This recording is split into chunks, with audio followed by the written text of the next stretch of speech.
अस्सलामुअलैकुम एवरीवन, मेरा नाम है शाफ़े बट और हमारी शरिया कंप्लाइंस सीरीज़ की Q&A वीडियो के साथ मैं आपकी खिदमत में हाज़िर हूँ। इससे पहले हम डिस्कस कर चुके हैं कि स्टॉक मार्केट में शरिया कंप्लाइंस होती क्या है, वो क्या रूल्स होते हैं जिसकी बेस पे किसी कंपनी को शरिया कंप्लाइंट या नॉन शरिया कंप्लाइंट डिक्लेयर किया जाता है, फिर ये रूल्स बनाता कौन है, डिविडेंड प्योरीफिकेशन कैसे होती है, ज़कात कैसे अदा करते हैं। तो इस सारे सब्जेक्ट को हम बहुत ज़्यादा डिटेल में स्टडी कर चुके हैं और अच्छी तरह डिस्कस कर चुके हैं। लेकिन जिस तरह मैंने आपसे वादा किया था कि मैं एक डिटेल्ड Q&A वीडियो लेके आऊँगा, वो सवाल जो इन वीडियोज़ में आपने कमेंट्स में किए, तो उसके साथ मैं आपकी खिदमत में हाज़िर हूँ। जो भी आप लोगों ने सवाल किए हैं वो यहाँ मेरे सामने हैं, तो हम एक-एक करके आप लोगों के सवालात को डिस्कस कर लेते हैं।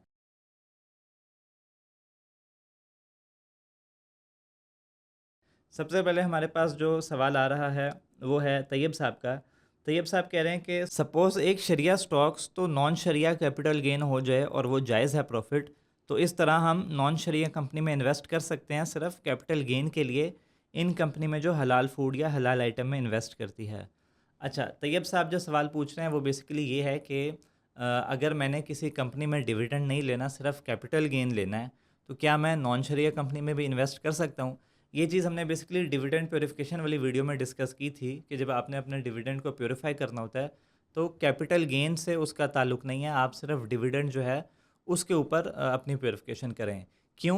क्योंकि कैपिटल गेन जो है वो मल्टीपल फैक्टर्स की वजह से आपको हो सकता है। न्यूज़ की वजह से हो सकता है या कंपनी के फ्यूचर प्लान्स हो सकते हैं या फिर बेसिक मार्केट की डिमांड एंड सप्लाई की वजह से जो शेयर प्राइस है वो ऊपर जा सकती है और आपको कैपिटल गेन हो सकता है।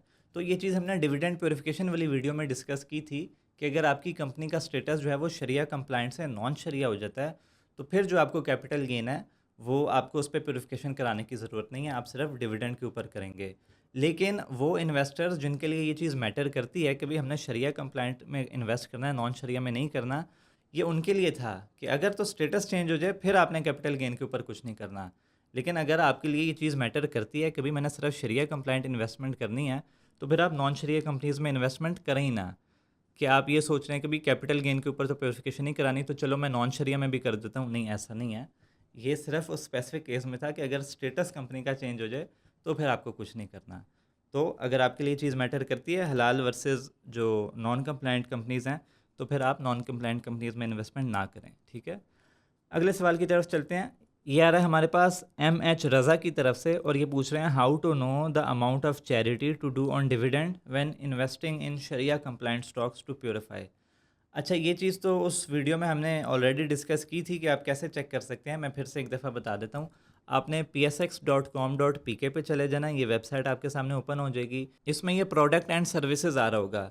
इसमें आप देखें इंडिसेस आ रहा है, उसमें नीचे आप चले जाएँ इस्लामिक इंडिसेस के नीचे PSX KMI all share index पे। ये पेज आपके सामने आ गया। इसमें आप चले जाएँ recent review of sharia compliant companies में, तो ये आपके सामने वो पूरी अपडेटेड लिस्ट जो है वो आ जाएगी। इसमें सामने आपको बताया हुआ है कि कौन सी कंपनीज़ जो हैं वो इस लिस्ट में ऐड हुई हैं और कौन सी कंपनीज़ जो हैं वो रिमूव हुई हैं। फिर आप नीचे चले जाएँ तो ये सारी कंपनीज़ आपके सामने आ रही हैं। यहाँ आप कंट्रोल F दबा के जो है वो अपनी कंपनी सर्च कर सकते हैं और उसमें आपको वो सारी रेशोज़ जो हैं वो नज़र आ जाएंगी और ऊपर बताया भी होता है कि इनकी जो रेशो की लिमिट्स हैं वो क्या हैं। तो इस तरह आप डिटेल में ये चेक कर सकते हैं और अगेन ये सोर्स आपके सामने PSX की अपनी वेबसाइट पे आ रहा है, तो ये ऑथेंटिक है। इससे आप चेक कर सकते हैं। अच्छा जी, अगले सवाल की तरफ चलते हैं। ये आ रहा है हमारे पास हाशिम 3447 कह रहे हैं already submitted CZ50 but still being deducted. अच्छा, ये ज़कात की बात हो रही है। ज़कात वाली वीडियो में हमने डिस्कस किया था कि आप ज़कात एग्जेम्पशन के लिए CZ50 फॉर्म अपने ब्रोकर को जमा कराते हैं तो आपकी ज़कात जो है वो ऑटोमेटिकली डिडक्ट नहीं होती। तो ये कह रहे हैं कि जमा तो मैं करा चुका हूँ बट फिर भी हो रही है। आई डोंट नो ऐसा क्यों हो रहा है, होनी तो नहीं चाहिए। आप अपने ब्रोकर से जो है वो कांटेक्ट कर सकते हैं इस बारे में, वो आपको बता देंगे कि ऐसा क्यों हो रहा है। हो सकता है कि फॉर्म में कोई गलती हो जिस वजह से वो अप्रूव ना हुआ हो। अच्छा जी, अगले क्वेश्चन की तरफ चलते हैं। तो ये आ रहा है हमारे पास तलहा भाई की तरफ से। तलहा भाई कह रहे हैं कि how should dividend purification be handled for sharia compliant ETFs since an ETF hold multiple sharia compliant stocks, is the purification process any different? अच्छा, देखें तलहा भाई, हाँ, ETF जो होता है उसमें मल्टीपल कंपनीज जो हैं वो एक पैकेज बना के आपको मिला होता है। तो जो भी शरिया कंप्लाइंट ETF है उसमें ऑब्वियसली सारी शरिया कंप्लाइंट कंपनीज होंगी, लेकिन अगेन जो इनकम रेशियो है वो हो सकता है कि 0% से ऊपर हो, तो आपको थोड़ी बहुत प्योरिफिकेशन कराने की ज़रूरत पड़े। तो वही जो अभी हमने डॉक्यूमेंट डिस्कस किया PSX वाला, जहाँ पे ये सारी कंपनीज़ की रेशियोज़ मेंशन्ड होती हैं, वहीं पे नीचे अगर आप आ जाएँ तो वहाँ पे एक्सचेंज ट्रेडेड फंड्स जो हैं वो भी मेंशन्ड हैं। तो उसमें आप देख सकते हैं कि ऑलमोस्ट सारे जो हैं वो नॉन कंप्लायंट हैं, लेकिन 2 जो ईटीएफ्स हैं, महाना इस्लामिक इंडेक्स ईटीएफ और मीज़ान पाकिस्तान ईटीएफ, सिर्फ ये 2 जो हैं ये कंप्लायंट हैं। तो अगर आप शरिया कंप्लायंट ईटीएफ्स में इन्वेस्ट कर रहे हैं, इसका मतलब आप इन दोनों में से किसी एक में इन्वेस्ट कर रहे होंगे। तो ये आप बेहतर है कि इनकी वेबसाइट पे जाके जो सपोर्ट है उनसे पूछ लें कि भई जो आप डिविडेंड दे रहे हैं हमें, क्या ये आप प्यूरीफाई करके दे रहे हैं या हमें खुद ही प्यूरीफाई करना है। मैंने वैसे क्योंकि महाना इस्लामिक के साथ जो है वो मेरा अपना अकाउंट भी बना हुआ है, तो मैंने उनकी सपोर्ट से जाके ये चीज़ पूछी है। तो उस पे जो बॉट आया उसने मुझे रिप्लाई किया कि हाँ, हम जो है वो प्यूरीफाई करके देते हैं। बहरहाल आप स्टिल एक दफ़ा खुद से भी कंफर्म कर लीजिएगा ये चीज़ उनकी सपोर्ट के साथ, और अगर आप मीज़ान के जो ईटीएफ उसमें इन्वेस्ट करें तो वहाँ से भी आप ये चीज़ कंफर्म कर सकते हैं। वो आपको इसका जो है वो डिटेल जवाब दे देंगे। अच्छा जी, अगले क्वेश्चन की तरफ चलते हैं। तो ये आ रहा है हमारे पास अरविंद अमृतला की तरफ से, और ये पूछ रहे हैं how would I know the dividends I received from a sharia compliant company is from a non sharia source, और do I have to purify the dividend income regardless. ये चीज़ जो है वो हम अपने डिविडेंड प्योरीफिकेशन वाली वीडियो में डिटेल से डिस्कस कर चुके हैं। आपने बेसिकली उसी डॉक्यूमेंट से देखना है, वो जो इनकम रेशो है वो आपको बता रही होती है नॉन कंप्लायंट इनकम जो है वो कितने परसेंट है कंपनी की। तो वो नॉन कंप्लायंट इनकम यानी वो नॉन शरिया सोर्सेज से आ रही है। वो अगर 0% से ऊपर है तो आपने वो जितनी भी परसेंटेज है उतनी परसेंटेज अपने डिविडेंड से आपने चैरिटी में देनी है बगैर सवाब की नीयत के। इस तरह से आप नॉन शरिया सोर्सेज वाली इनकम का जो डिविडेंड आपको मिला है वो प्योरीफाई कर सकते हैं। अगेन डिटेल में आप वो पूरी वीडियो देख लें तो आपको बड़ी आसानी से समझ लग जाएगी। और ये जो डॉक्यूमेंट का लिंक है ये मैं डिस्क्रिप्शन में भी लगा लेता हूँ ताकि आप लोग आसानी से ये डॉक्यूमेंट देख सकें। इसमें सारी कंपनीज़ का डिटेल से बताया हुआ है जो भी रेशोज़ हैं। अच्छा जी, अगली कमेंट की तरफ चलते हैं। तो ये आ रहा है अमजद महमूद की तरफ से, ये पूछ रहे हैं कि जब अकाउंट एक्टिव हो जाए तो ज़कात फॉर्म बाद में कैसे जमा कराया जाता है। भाई ज़कात फॉर्म जो है वो आप अपने ब्रोकर को देते हैं, और उसका सारा प्रोसेस जो है वो ज़कात वाली वीडियो में डिटेल से बताया हुआ है। वीडियो आप चेक कर लें, आपको समझ लग जाएगी। बेसिकली एक CZ50 फॉर्म होता है, वो आपने लेना होता है। स्टाम्प पेपर होता है, उस पे उसको जो है वो डाउनलोड करके प्रिंट लेना होता है। आपको 2 विटनेसेस चाहिए होते हैं, आपने साइन वगैरह करने होते हैं, अपनी कुछ और डिटेल्स देनी होती हैं, और ब्रोकर को दे देना होता है। तो फिर आपकी जो ज़कात एग्ज़म्पशन है वो हो जाती है। अगले क्वेश्चन की तरफ चलते हैं। The ratio of non compliant investment should be less than 33% for being a sharia compliant company. So the question is, if a company invested less according to criteria in conventional bank to get interest profit, so how can we or any Sharia board say that the company is Sharia compliant? अच्छा, ये जो है 2 अलग ratios हैं और I think आप दोनों को मिक्स कर रहे हैं। एक है कि कंपनी जो है वो कितने परसेंट इन्वेस्ट कर सकती है नॉन शरिया कंप्लायंट जगहों पर, ठीक है, जिसमें कन्वेंशनल बैंक्स वगैरह आ जाते हैं। तो इसकी आई थिंक ये लेस देन 33% होनी चाहिए। दूसरी रेशो जो है वो आपकी इनकम के बारे में है कि जो कंपनी प्रॉफिट ले रही है, कंपनी को जो पैसा आ रहा है, कंपनी की इनकम, वो जो है वो 5% से ज़्यादा नहीं हो सकती। तो अगर किसी कंपनी ने ऐसी जगह पे इन्वेस्ट किया भी है बैंक्स वगैरह में, तो उसको वो कर तो सकता है 33% से कम कम, लेकिन अगर उसको वहाँ से प्रॉफिट भी आ रहा है इसी रेशो के हिसाब से, या लेट से ज़्यादा आ रहा है, तो 5% से अगर ज़्यादा होगा तो कंपनी ऑलरेडी नॉन शरिया हो जाएगी। तो ये 5% की लिमिट है अगर कंपनी पैसा जो है वो नॉन शरिया सोर्स से कमा रही है। इसलिए ये जो है रेशो कम रखी गई है, और अगेन इसमें आप प्योरीफिकेशन अपनी वो कर सकते हैं। अगले क्वेश्चन की तरफ चलते हैं। तो ये आ रहा है हमारे पास तहसीन मलिक की तरफ से, और ये पूछ रहे हैं कि I purchase National Food shares when the company was sharia compliant. Recently its status has change to non sharia compliant. If I sell my shares now it will defeat my long term investment objective. I am worry about it, please explain. अच्छा देखें, आपने जो है वो एक sharia compliant company में investment की थी जो कि for some reason sharia compliant से नॉन शरिया होगी। ऑब्वियसली उसकी रेशियोज़ जो हैं वो चेंज हुई होंगी, या तो कंपनी ने जो है वो नॉन शरिया सोर्सेज से उनकी इनकम ज़्यादा हो गई होगी, या ज़्यादा डेट ले लिया होगा, या किसी भी वजह से वो नॉन शरिया हो गई है। लेकिन आपने क्योंकि शरिया कंप्लायंट कंपनी में इन्वेस्टमेंट की थी, इसका मतलब है कि आपके लिए ये ज़रूरी है कि आप जो है वो हलाल कंपनी में इन्वेस्ट करें, उससे आपको पीस ऑफ माइंड मिलता है। अब ये कंपनी नहीं रही शरिया कंप्लायंट, तो भी बेहतर यही है कि आप इसको सेल कर दें ताकि आपका भी पीस ऑफ माइंड जो है वो अपनी जगह बरकरार रहे।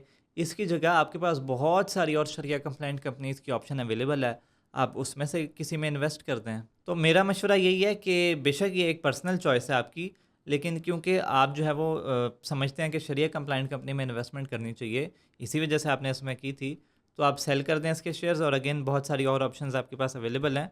तो उनमें आप इन्वेस्टमेंट कर सकते हैं। अगला क्वेश्चन है भाई, मुझे ये पूछना है, अगर 5 मिनट पोर्टफोलियो के हिसाब से अगर मेरा गोल 3 करोड़ कमाने का हो तो 5 साल में कितने इन्वेस्ट करने होंगे तो 3 करोड़ का गोल अचीव कर सकता हूँ? भाई ये शरिया कंप्लाइंस से रिलेटेड क्वेश्चन तो नहीं है, लेकिन चलें आपने पूछ लिया तो मैं बता देता हूँ। बेसिकली एक कैलकुलेटर होता है, स्टेप अप कैलकुलेटर, ठीक है? उसमें आप जाके अपनी जो है वो इन्वेस्टमेंट्स ऐड करते हैं और आपको पता चल जाता है कि कितने साल बाद कितने परसेंट रिटर्न के हवाले से आपका जो रिटर्न है वो बनेगा। इसमें हम ये मैं आपके सामने खोल लेता हूँ। लेट्स से हम इनिशियल इन्वेस्टमेंट जो है वो 85 लाख रुपीस की करते हैं और मंथली इन्वेस्टमेंट जो है वो हम करेंगे 1 लाख रुपए की, और बाकी हम इसमें इंक्रीज़ वगैरह कोई नहीं करते। इन्वेस्टमेंट ड्यूरेशन 5 साल कर देते हैं और एक्सपेक्टेड रिटर्न जो है वो 18% कर देते हैं, जो कि आपको स्टॉक मार्केट में बड़ी आसानी से मिल जाता है। तो ये आप इन्वेस्टमेंट करेंगे अगर 85 लाख रुपीस की वन टाइम और हर महीने 1 लाख रुपए की, तो 5 साल बाद आपके जो हैं वो तकरीबन 3 करोड़ रुपए से ज़्यादा का पोर्टफोलियो बन चुका होगा। तो इस तरह से आप जो है वो ये कर सकते हैं। बाकी इस तरह के जो आपके सवाल हैं वो आप अब्दुर्रहमान भाई जो है हर महीने वीडियो बनाते हैं Q&A से रिलेटेड, तो उसके लिए पोस्ट की जाती है स्पेसिफिकली, उसमें आप कमेंट कर सकते हैं। वहाँ से चांसेस हैं कि आपका जो क्वेश्चन है वो पिक किया जाएगा और डायरेक्टली अब्दुर्रहमान भाई जो है वो आपको आंसर कर देंगे, तो वो आप ट्राई कर सकते हैं। अगले क्वेश्चन की तरफ चलते हैं। तो ये आ रहा है कि अगर हम KC 100 में इन्वेस्ट करें तो उसकी डिविडेंड या कैपिटल गेन को भी प्यूरिफाई कर सकते हैं या नहीं? अच्छा देखें, KC 100 जो है वो तो एक इंडेक्स है, उसमें शरिया कंप्लाइंट कंपनीज भी होंगी और नॉन शरिया कंप्लाइंट कंपनीज भी होंगी। KC 100 इंडेक्स में आप डायरेक्टली तो इन्वेस्टमेंट नहीं कर सकते, आप अलग अलग कंपनीज में इन्वेस्ट करेंगे। तो आप क्योंकि सोच रहे हैं कि आपने प्योरीफिकेशन चाहिए, आपको प्योरीफिकेशन करनी है, तो इसका मतलब आप चाहते हैं कि यार मेरी जो इनकम है वो हलाल सोर्सेज से आ रही हो, तो आप सिर्फ़ और सिर्फ शरिया कंप्लाइंट कंपनीज़ में इन्वेस्ट करें और वहाँ से जो आपको डिविडेंड आता है उसको फिर आप प्योरीफाई कर लें। इस तरह आपका सारा पोर्टफोलियो जो है वो शरिया कंप्लाइंट रहेगा और आपको पीस ऑफ माइंड रहेगा। KC 100 इंडेक्स की उसमें तो एक मिक्सचर है, उसकी सारी कंपनीज़ जो हैं वो ना आप डायरेक्टली उसमें इन्वेस्ट कर सकते हैं और ना आप जो है वो नॉन शरिया कंपनीज़ में करें। बेहतर है आप सिर्फ शरिया कंप्लाइंट की तरफ चले जाएँ। अच्छा जी, अगला क्वेश्चन है हमारे पास कि so it means there is no need to purify capital gain like if a company does not give any dividend and I earn 5 lakhs from the Sharia compliant company and it is still Sharia, so I don't need to purify on capital gain by calculating percentage of non halal income। जी हाँ, ये चीज़ हमने dividend purification वाली video में भी discuss की थी। मैं एक दफ़ा फिर से क्रक्स आपको बता देता हूँ कि लेट से आपने एक शरिया कंप्लाइंट कंपनी में इन्वेस्टमेंट किया है और जो है वो बाद में भी शरिया कंप्लाइंट है, वो नॉन शरिया नहीं हुई, तो आपने जो है वो आप उस कंपनी को नहीं बेचते अगर, तो आपको जो है वो कैपिटल गेन के ऊपर कुछ करने की ज़रूरत नहीं है। कैपिटल गेन तो आपने अभी किया ही नहीं ना, ठीक है? अगर आप कंपनी को बेचेंगे तो एक्चुअल कैपिटल गेन आपका रियलाइज़ होगा। तो अगर तो आप कंपनी शरिया कंप्लाइंट है, आप उसको बेच देते हैं तो आपको कोई प्योरीफिकेशन कराने की ज़रूरत नहीं है।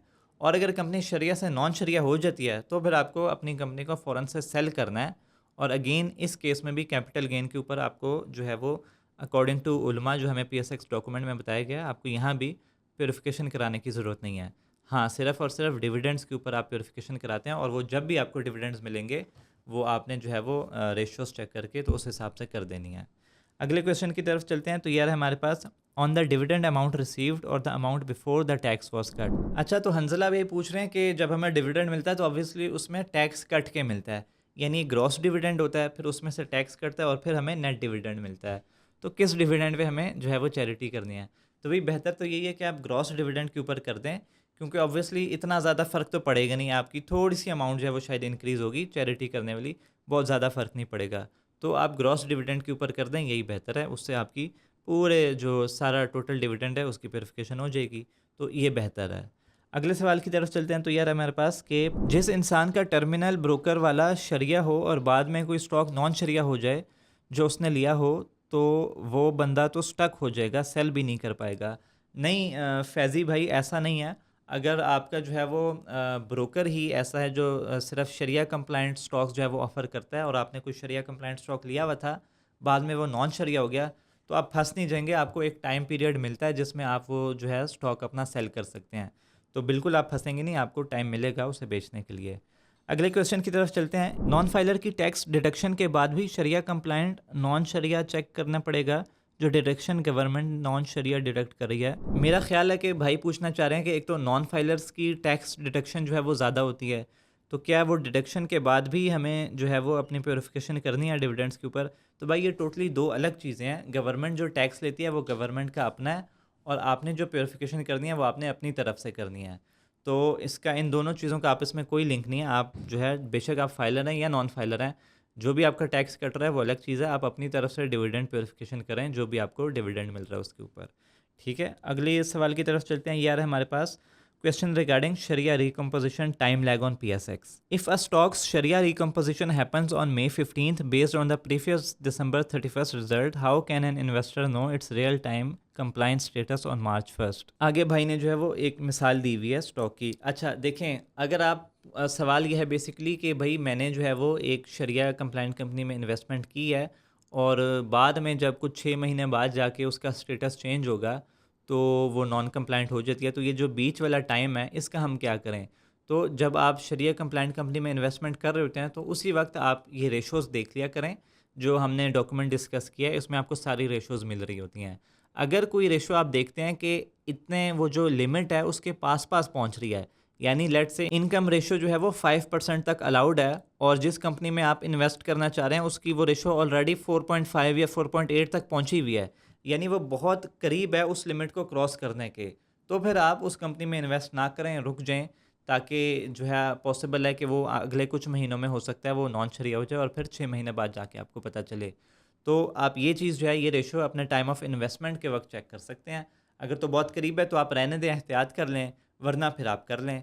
और फिर 6 महीने बाद जब आपको पता लग जाएगा कि भाई अगर ये नॉन शरिया हो गई है, तो अगेन उस केस में क्या करना है वो हम ऑलरेडी डिस्कस कर चुके हैं। कैपिटल गेन अगर आपको होता है थोड़ा बहुत तो वो आप रख सकते हैं। अगला क्वेश्चन आ रहा है हमारे पास शहाब खान की तरफ से। वो पूछ रहे हैं कि I have invested in UBL stocks and that is a non sharia compliant company. The rest of the 12 companies on my portfolio are sharia compliant. I have two questions.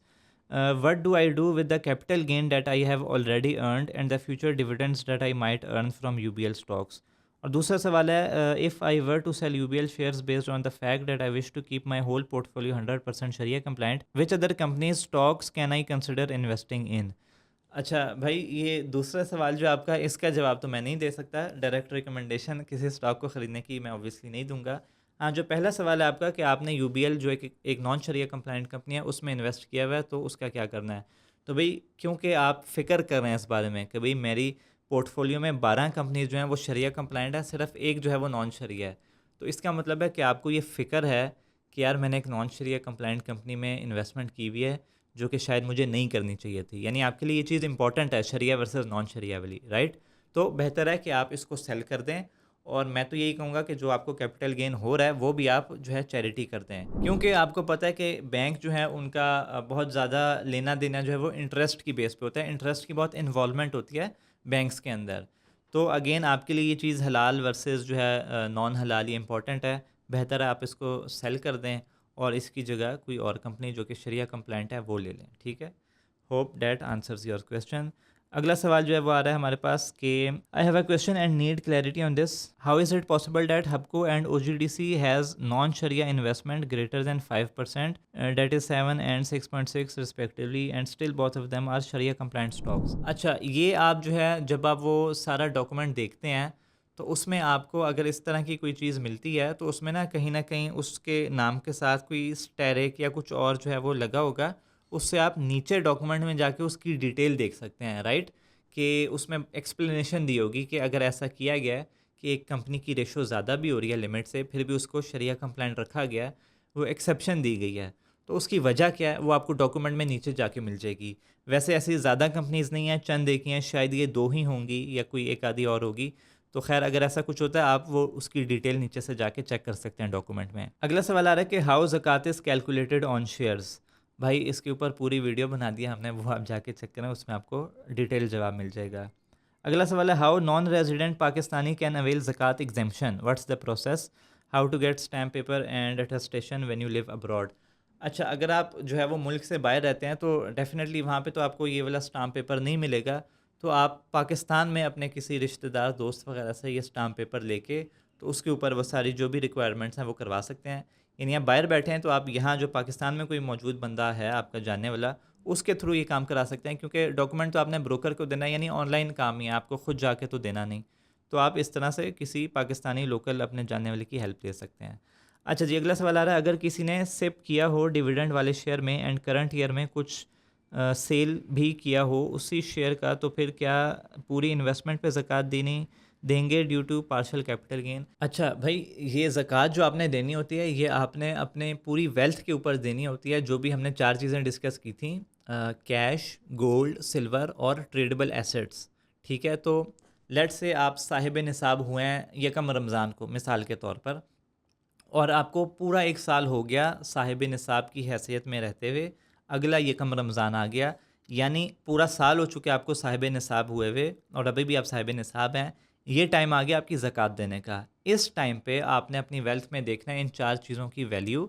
General तरीका ये है, इसके अलावा और भी कुछ चीज़ें होती हैं, जिस तरह अगर किसी की ज़मीन है एग्रीकल्चर लैंड, तो उसका और तरीका होता है, और कुछ और इस तरह के और केसेस हैं, वो आपने देख लेना है। जो जनरल तरीका है उसमें ये 4 चीज़ें आपने देखनी है, कैश, गोल्ड, सिल्वर और अपने ट्रेडेबल एसेट्स। इन चारों की वैल्यू मिला के जो वैल्यू बन रही है उस पे आपने 2.5% ज़कात दे देनी होती है।